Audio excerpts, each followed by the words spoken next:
Hi guys, it's Adam and welcome back to my channel. I just wanted to give you guys some updates on some of my plants in my collection, and this I don't know how long this video is going to be. I try to keep them on the short side, but that never really works.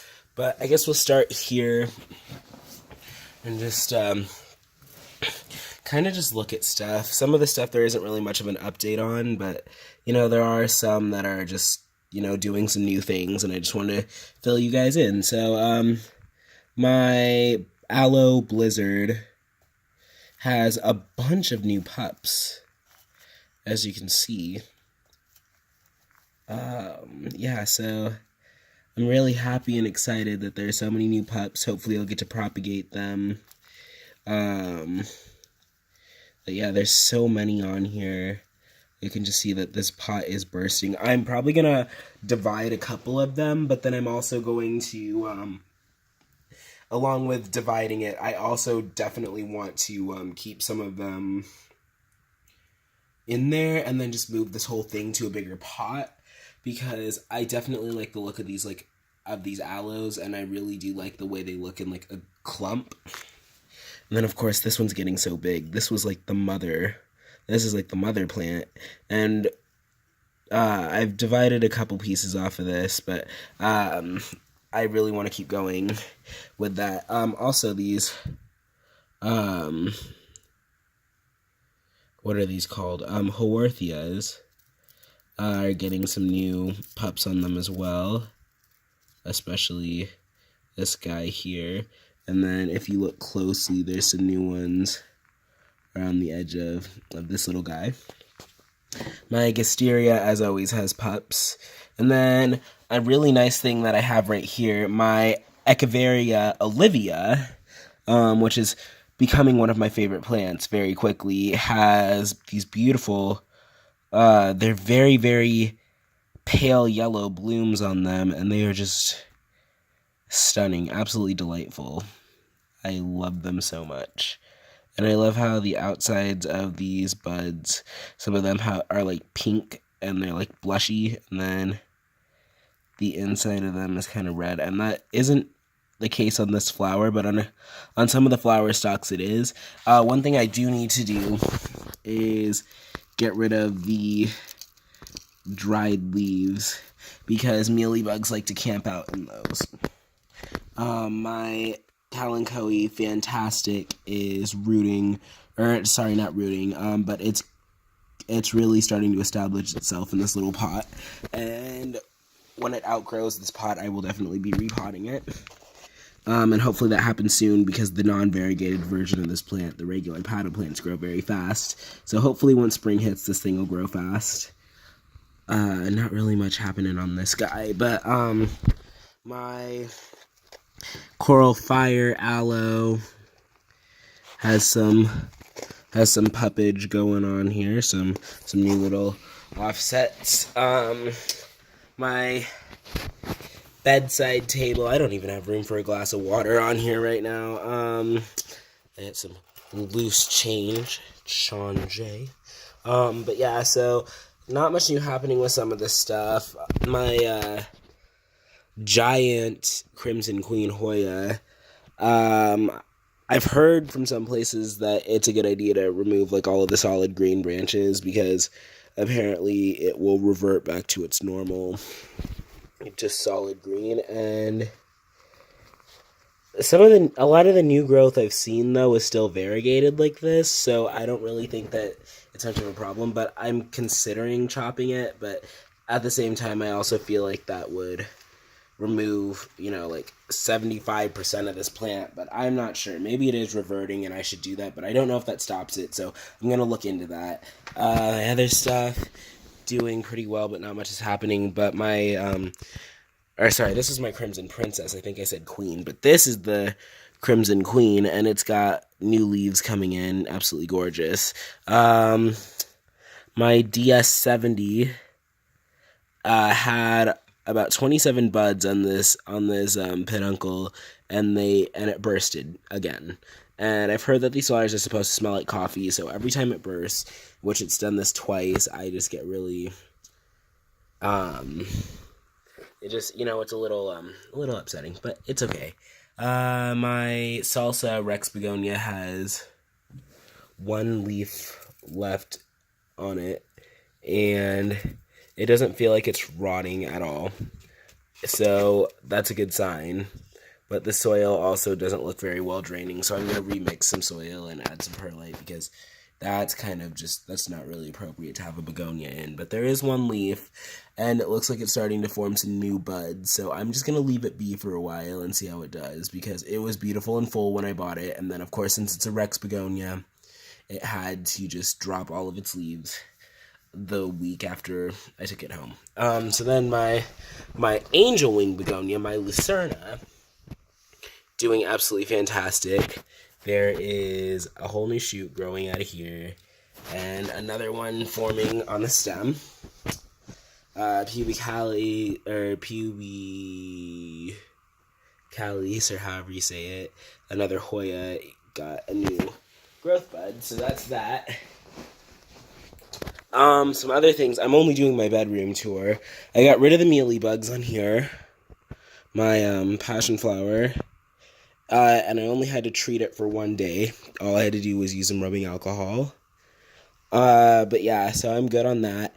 I don't think I've introduced this guy to you guys yet, but I got a new cactus. It's an Apuntia subulata, an Eve's needle. Well, this one was labeled as Christmas tree cactus, and this one is just gorgeous. It is crested, and I believe it's also got some monstrosity or however you say it in it as well, but it is just gorgeous. Look at that. All the different growth patterns, and there's some just normal growth. The genetics on this guy are all whacked, and it's just gorgeous. My dragon fruit finally has a root, and it is actually a couple inches long. I'm not going to pull it out, but yeah. I also just threw some leaves on the surface of the soil. Because, yeah, why not? Some PVN, Echeverias, some ghost plant, some Taki sedum, and some Echeveria lipstick. Moving on, we've actually got my Slumbergera cacti that I cross-pollinated, and it has been successful. There are some fruits forming, so we have one here on my Christmas cactus, and then some on the Thanksgiving cactus, and I crossed these guys. And it looks like both of them have at least a couple fruits forming, and I'm very excited about that, so I can't wait to see what they turn into. My big string of pearls started dying on top, and give it enough sun. So I'm going to move its location to here where the sun from the window shines right on it, and I'm going to leave it there. But what I have to do is I have to plant all these cuttings, so I'm going to refresh the soil and then plant everything new. But yeah, right now it's just a pile of cuttings that I have yet to plant. Moving on to my Monstera deliciosa. Look at this new leaf. The size of it, gorgeous. There are 6 splits and then a hole. That is the most I've gotten as far as new growth, and the only one that is like better than that is this one, but this isn't new. This was there when I bought it. So out of the new growth, this is the one. And then this isn't really too big of an update because you already knew I got this plant, but I misidentified it in my haul video. So I apologized for that. I said it was a Ketiana, which is what I was told in the store because I got this Wayetii, and they told me that the other one was a Ketiana, but I didn't think that was quite right because I knew I was having trouble distinguishing the two, and this one looks so different. This one is, I forget what it is. It starts with a, I think it's Shaferdii or something. But yeah, it starts with an S.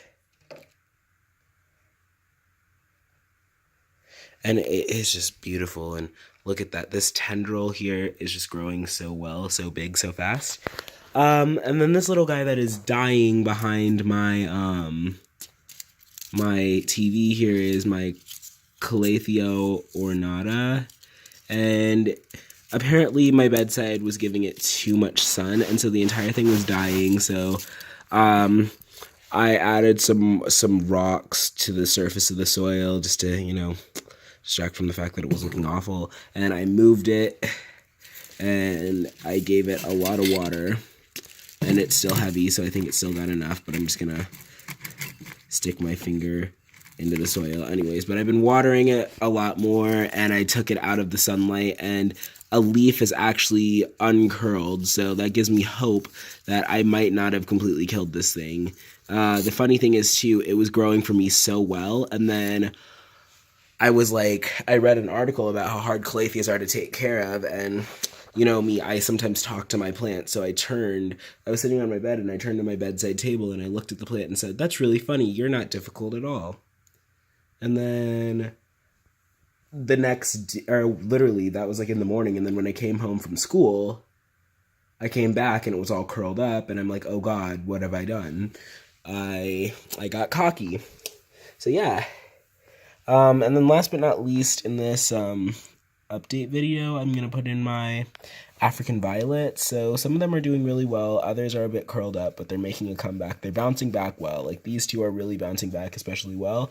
And then there's some leaves that are dying here as well that I have to pluck off. But all in all, they're doing well. And then my green rose, I think it's either a Russian or Ukrainian hybrid, has got new flower buds, and that is really nice. So yeah, all in all, everything is doing well. Oh yeah, one other thing. My philodendron, my Hartley philodendron is growing up so well. I'm so proud of it. But yeah, so that's my new updates for this episode. Yeah, so there's my little, my plants in the watering bin right now. Some of them looked a little wrinkled, my succulents, which is usually a sign that they need water, so I should probably take them out soon, but yeah. Oh yeah, I should probably give you a shot of these beautiful ghost plant flowers. I know they're not really new, but they're gorgeous all the same. But yeah, so those are my plant updates for this episode. Thank you guys for watching. Please make sure you give this video a like. Comment if you have any new video ideas for what I should post. Subscribe to the channel for new content, and yeah, that's about all I got. Thanks for watching. Bye.